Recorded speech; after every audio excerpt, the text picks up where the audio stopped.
Здравейте, приятели! В днескашния епизод ще разгледаме смяна на вътрешен ляв на крайник кормилен на Opel Astra H. За целта автомобилът е обезопасен и сега ще започнем свалянето на джантата.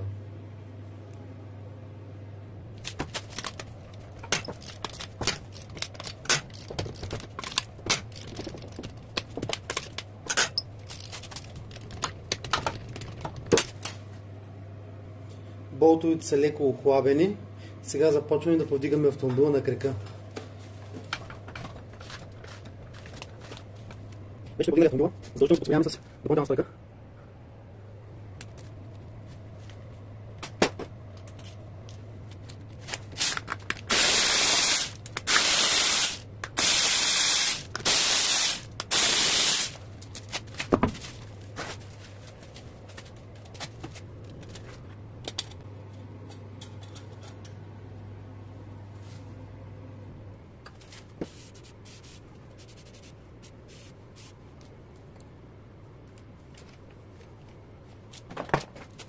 Пръскаме предварително резовите за по-лесно развиване. Взимаме камък 19.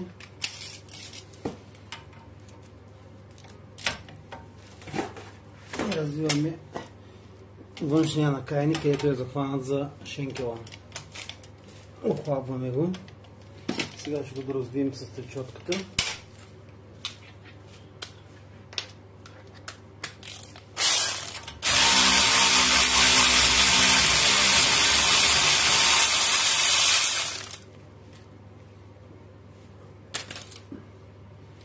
След което тук за целта имаме специална скоба, която ще изкара външния накрайник от шенкела. Поставяме скобата.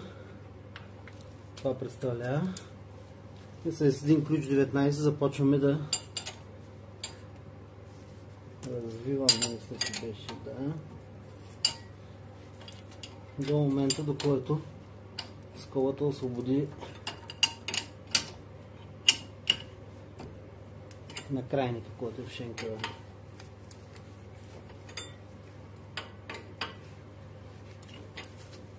Придържаме докато... Ето, в случая е лесно само. Ето, вече външния накрайник е изварен.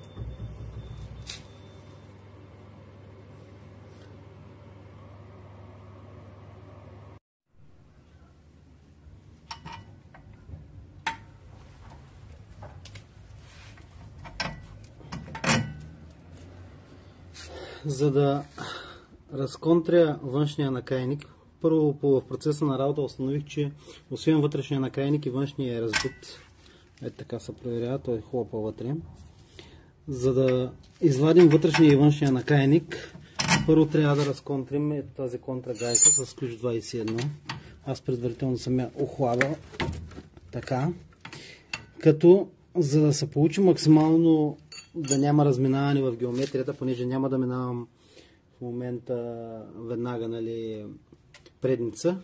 С две миши опашки ще бележа тук зад контрагайката, за да не се развива и да се бележи долу-горе къде е, какво е положението на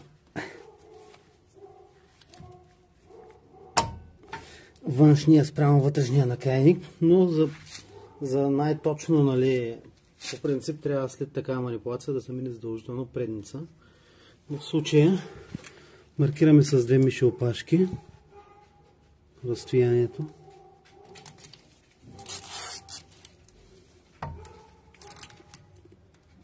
След което така, стегнали сме мишите опашки, лашнали сме контрагайка, след което започваме с един ключ 13, мисля, че беше, но държим контра на вътрешния накрайник и започваме да развиваме външния.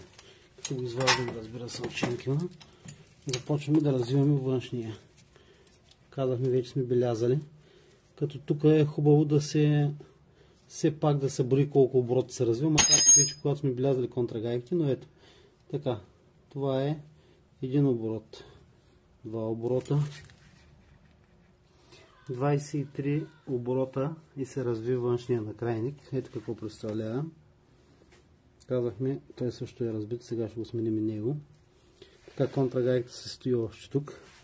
Сега с клещите ще примахнем тая зегерка, да извадим вътрешния, да извадим маншона, за да може да се разкрие къде е стегнат, нали, вътрешния накрайник.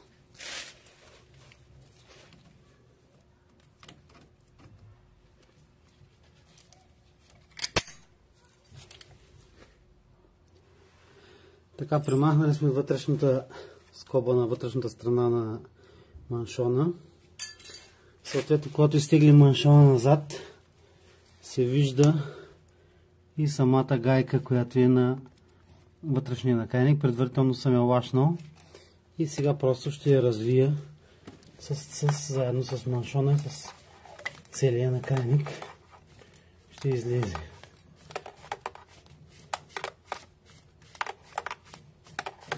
Така.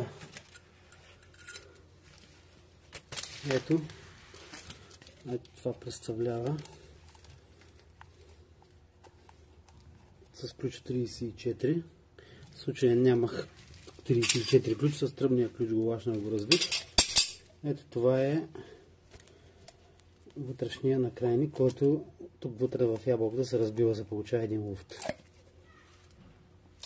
Следващата стъпка, която следва, е новите външен и вътрешен накрайник да ги наложим до старите, за да можем максимално точно да спазим разстоянието, казахме, което белязахме тук, за да не се получава голямо разминаване в геометрията, колкото е възможно на автомобила. За целта ето го новия кормилен накрайник на TRV. Говорим за това разстояние, нали? Сега, за да ги наложа по-точно, ще примахна маншона, който е. Така, вече сме наложили двата вътрешни накрайника един до друг. Съответно, за още по-голяма прецизност, измерваме разстоянието от върха на накрайника до челото на гайката.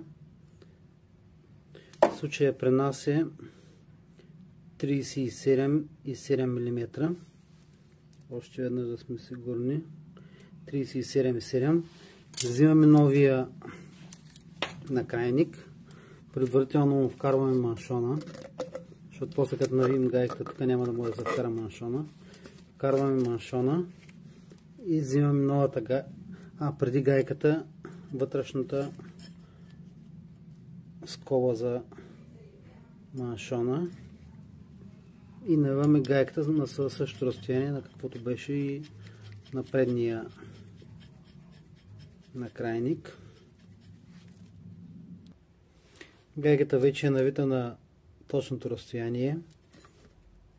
След нея е скобата за външната част на маншона. Ето го и маншона. Съответно тук на резбата слагаме малко осигурител.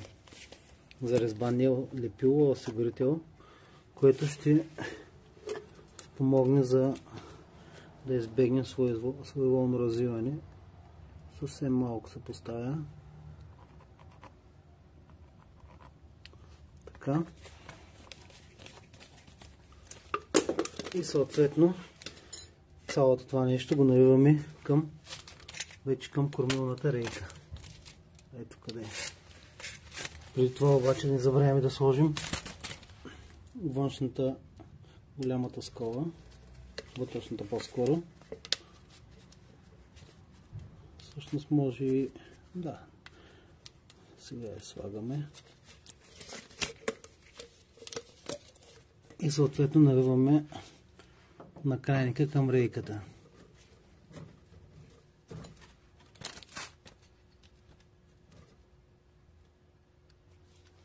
Така, от към страната на рейката съм стегнал здраво вътрешния накрайник, като тук трябва да се има предвид, че на самата рейка има място за ключ 22, да се държи контра с него, да не се напряга самата рейка, защото има вероятност да притече след това, ако се пренатегне, когато стягаме накрайника.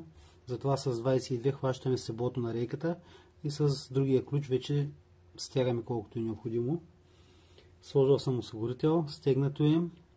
Вътрешната скоба на маншона е монтирана. Сега с клещите ще монтираме и тази малката, която е от външната страна. Лицата има специални клещи, но в случая и тези вършат работа, да не ми се взимат другите. Така, от външна страна е монтирана скобата. Тук казахме разстоянието от тук до самата гайка е много важно, като се го измерихме, ето го, 37,5 е в случая. И съответно взимаме, нали, пак казваме, това е временен вариант. Винаги когато се прави такава процедура е хубаво да са мини предница, защото няма как да стане на 100% еднакво. Ето го стария външен накрайник, ето го новия. Ето го стария вече разбит.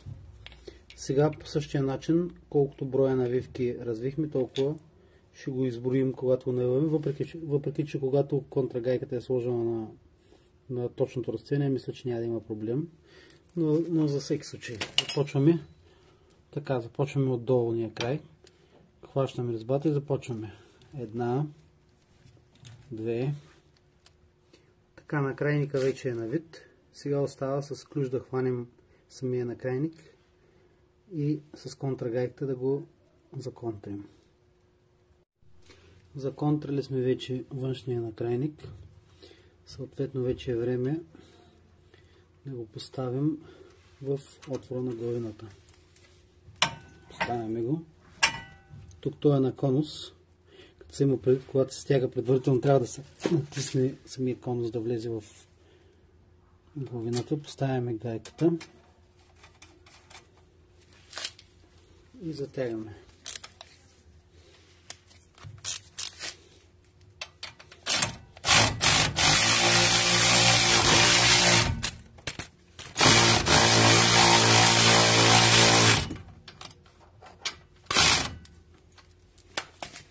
В случая, както сега се върти, леко може да го почукнем, за да се запне. Така.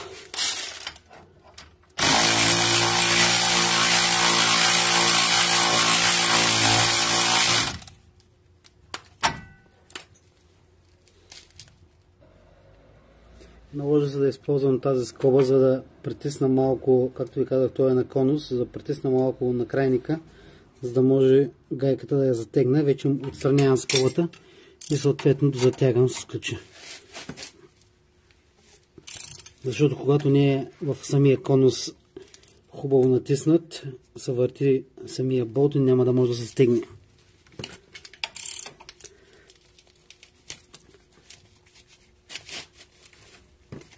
Така, кормилният накрайник е стегнат тук, гайката е контрирана, маншона е поставена с двете скоби, от вътрешната страна е сложена осигурителна резбата и това е всичко. Външен и вътрешен накрайник са сменени. Сега остава да монтираме гумата и автомобилът е готов. Благодаря ви.